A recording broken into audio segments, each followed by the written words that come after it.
Olá a todos, a todas, sou o professor João Rodrigo Andrade. Hoje nós vamos trabalhar em mais um probleminha aqui de transferência de calor.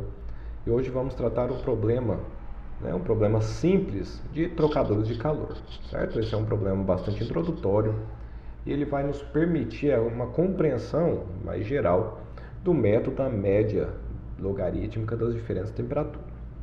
Então vamos lá. Então o problema é simples, vamos aqui. Um trocador de calor, casco e tubo, com 2 passes no casco e 12 passes no tubo, ou seja, nesse problema aqui é apenas um tubo, ele é usado para o resfriamento de óleo que entra aquecido, a 170 graus Celsius no casco. E é uma taxa de 10 kg por segundo, perfeito? Então é uma vazão alta, uma temperatura alta, correto? Para o resfriamento desse óleo, a parte operacional, a água fria é utilizada. Então essa água pode vir de alguma fonte, por exemplo, um rio que esteja ali perto, ou alguma água em uso em outro local seja da planta industrial que esse trocador de calor está contido. É utilizada através das tubulações. E essa água, ela entra a 20 graus Celsius, é aquecida até 70 graus Celsius. Então, mede-se as temperaturas de entrada e saída. E a taxa máxima dessa água é de 4,5 kg por segundo. Então, um pouco menos que a metade da taxa máxima do óleo. E sabe-se que, para este caso, o coeficiente global de transferência de calor do sistema é de 600 vasos por metro quadrado Kelvin, ou vasos por metro quadrado Celsius. Isso quer dizer que nesse problema a gente não vai entrar mais a fundo para calcular, através, por exemplo, dos coeficientes de convecção de cada um dos fluidos, o coeficiente global total, certo? Provavelmente esse valor vem de alguma tabela, algum dado empírico que nos permite avaliar a média, dentro de uma média, qual que é o valor desse coeficiente para uma troca, água, óleo. Perfeito? E a questão aqui é determinar a área necessária para o trocador de calor. Então, basicamente, essa questão se trata do dimensionamento do trocador de calor. Perfeito? Então, temos a operação, conhecemos os dados da operação e vamos, então, dimensionar o trocador de calor para nos permitir encontrá-lo em um catálogo, por exemplo. Certo? Então, para termos uma ideia de como se dá esse trocador de calor, então trouxe aqui uma figurinha para dar um caráter mais prático do equipamento. Então temos aqui um trocador de calor, casco e tubo. Temos aqui bocal de entrada dos tubos, então nessa figura aqui são vários tubos, não somente um. E nessa figura também temos 2 passos para os tubos, perfeito? Mas é apenas cunho didático para entendermos como se dão esses passos. Então o fluido que entra pelos tubos entra nessa região, atravessa o trocador de calor, vai para o segundo passe e retorna, certo? E aqui temos a bocal de entrada do casco. Então, quando dizemos que o casco possui, por exemplo, 2 passes, é como se dentro desse trocador de calor houvesse uma divisória, dentro do casco. Então, o fluido do casco ele entra por aqui, dá uma volta e sai aqui por baixo, perfeito? Outros componentes desse trocador de calor seriam as chicanas, o tampo do casco, que tampa a extremidade direita, um suporte de apoio para ser fixado no chão em alguma base, perfeito? De tal forma que se houver alguma vibração, por exemplo, vindo do chão, possa ser amortecida. O espelho dos tubos, que é basicamente a tampa que vai fixar esses tubos, perfeito? O divisor de pás e o tampo do carretel e cabeçote, perfeito? E aqui uma figura mais prática, nós podemos observar essa divisória que gera 2 passos nos cascos. Então, as entradas dos tubos, a saída logo abaixo aqui dos tubos, podemos ver que esse trocador de calor ele está desmontado, não está completo. Então, alguns tubos estão faltando aqui, perfeito? Temos aqui as chicanas, por assim dizer, podemos chamar de chicanas transversais. Então, na prática é dessa forma, esse trocador de calor, perfeito? Então, vamos começar a partir das hipóteses, né, que tem um caráter muito importante para a resolução do problema. Então, consideramos que se trata de um escoamento permanente, ou seja, não há variações temporais. O trocador de calor está perfeitamente isolado, então, isso quer dizer que toda a energia térmica que sai do fluido aquecido, quente, ela vai, né, integralmente para o fluido frio. Então não há troca de calor nas fronteiras desse trocador de calor. Isso é uma hipótese, né, razoavelmente forte, mas ela é aplicada, certo, na maior parte dos problemas. Não há presença de deposição nas paredes, ou seja, as paredes estão limpas e o coeficiente global de transferência de calor ele é baseado simplesmente no escoamento nos tubos, escoamento nos cascos, no casco, né, com os dois passes, e, né, através da condução nas paredes da tubulação. E as propriedades são constantes, né? Isso aí facilita nosso cálculo analítico através de equacionamento e não exige, por exemplo, o uso de um algoritmo computacional. E as propriedades aplicadas nesse problema, né, o CP-C 4.18, CP coeficiente, né, calor específico a pressão constante, C, fluido frio, perfeito?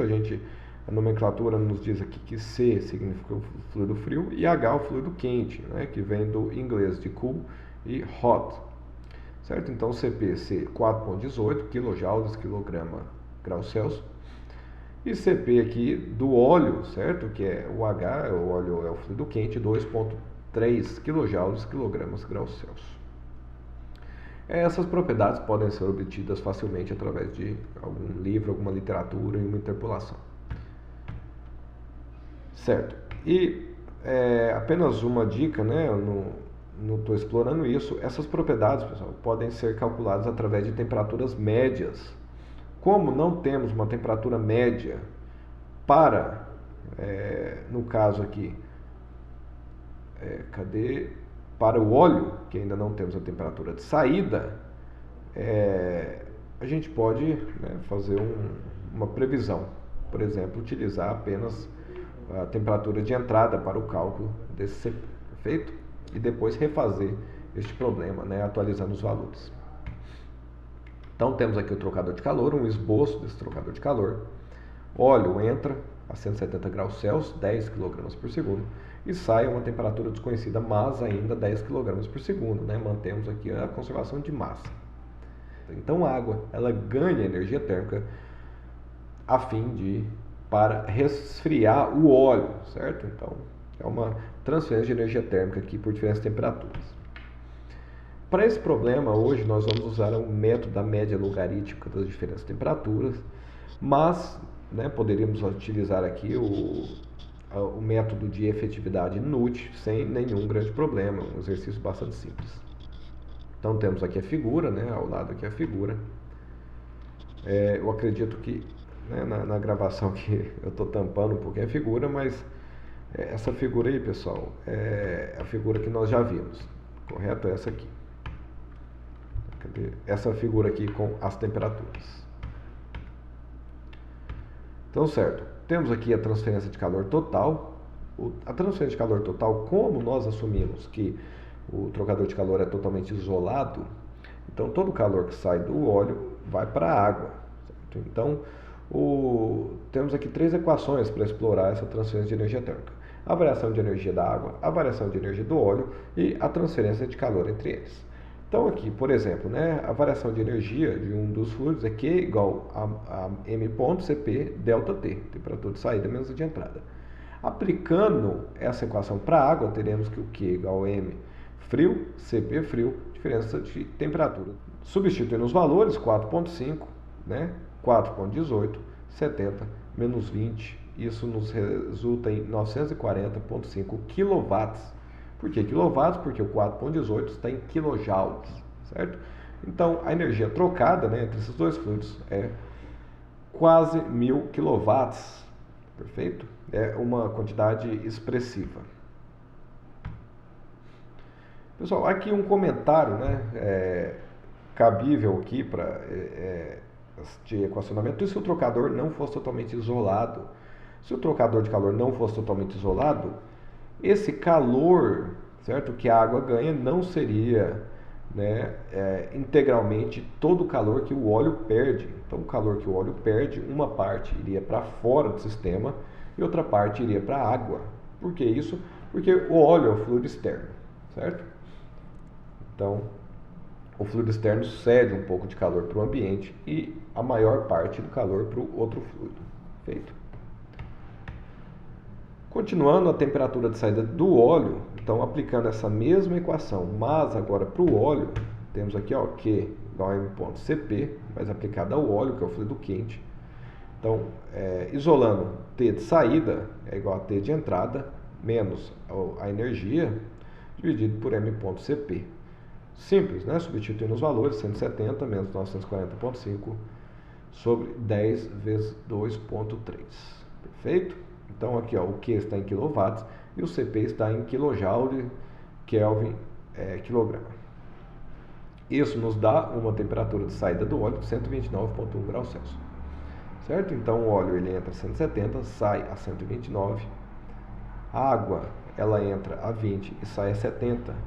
Então temos uma variação aqui da água de 50 graus Celsius e temos uma variação do óleo de quase 50 graus Celsius, né? Na verdade 40 graus Celsius.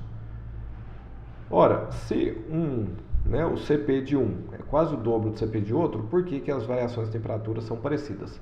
Porque a vazão mássica, né, compensa essa diferença de Cp, perfeito? Essa capacidade de transferência de calor, essa capacidade de absorção de calor dos fluidos é composta por M vezes Cp, perfeito? Podemos chamar de capacitância térmica isso aí. E se o trocador de calor não fosse isolado, a temperatura seria maior ou menor. Se o trocador de calor não fosse isolado, o óleo perderia mais calor do que 940,5 kW, certo? Porque além de perder esse calor que vai para a água, ele perderia um calor para fora também do ambiente. Então, o Q do óleo seria maior do que de fato é nesse problema e a temperatura aqui seria menor, perfeito? Então perderia mais energia térmica e então sua temperatura reduziria ainda mais. Certo? Ótimo. Vamos lá. Como estamos utilizando aqui o método da média logarítmica das diferentes temperaturas, vamos aplicar esse método, né? A equaçãozinha desse método é simples, é o Q ponto igual área, né? A área de troca de calor, vezes U, que é o coeficiente global de transferência de calor, que é a potencialidade de transferência de calor entre esses dois fluidos, multiplicado pela média, né? A média logarítmica das diferentes temperaturas, que é o ΔT-LM. Perfeito? Isolando aqui, como nosso objetivo é determinar, dimensionar a área de troca de calor, a área é igual a Q sobre o ΔT. Certo, pessoal? Então, temos aqui que descobrir, né? Porque já conhecemos o calor, já conhecemos o U, temos agora que descobrir esse ΔT-LM. Esse ΔT-LM vem da real média logarítmica multiplicado por um fator de correção. O que significa esse fator de correção? Esse ΔT-LM-CF, ele é estipulado para um trocador de calor duplo tubo, trocador de calor simples. Então ele funciona muito bem. Mas a partir do momento que vamos utilizar trocadores de calor mais complexos, nós temos que corrigir essa média. E essa correção é feita através do fator de correção, que é o F. Perfeito? Esse fator de correção, ele varia de 0 a 1, né? Mas normalmente está em 0,8, 0,9, ou seja, é menor do que 1. Ora, professor, se estamos usando um trocador de calor mais complexo para potencializar essa troca de calor, e o F é menor do que 1, não faz sentido. Então, pessoal, esse F é menor do que 1, mas a área ela é aumentada, certo? Então, um trocador de calor mais complexo funciona num sistema similar a uma aleta. Perfeito? A eficiência diminui um pouco, porém a área ela é aumentada. De tal forma que no balanço final isso é compensado e melhorado, certo? Então, ΔT-LM igual a F, ΔT1 menos ΔT2 sobre LN, ΔT1 sobre ΔT2. Que, para este caso, né, um trocador de calor contra correntes, normalmente consideramos sempre trocador de calor casco e tubo como contra correntes, né, devido à complexidade, né, dos escoamentos dos fluidos em seu interior. Nesse caso, ΔT1 igual THI menos TCO, e delta T2, THO menos TCI, então 170 menos 70 e 129 menos 20, certo? Então, delta T1 é a diferença de temperatura de um lado do trocador, delta T2 é a diferença de temperatura do outro lado do trocador de calor, certo?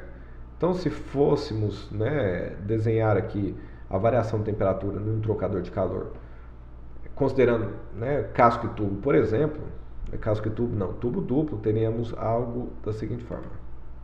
Certo? Então, teríamos aqui, né, a temperatura, aqui seria X,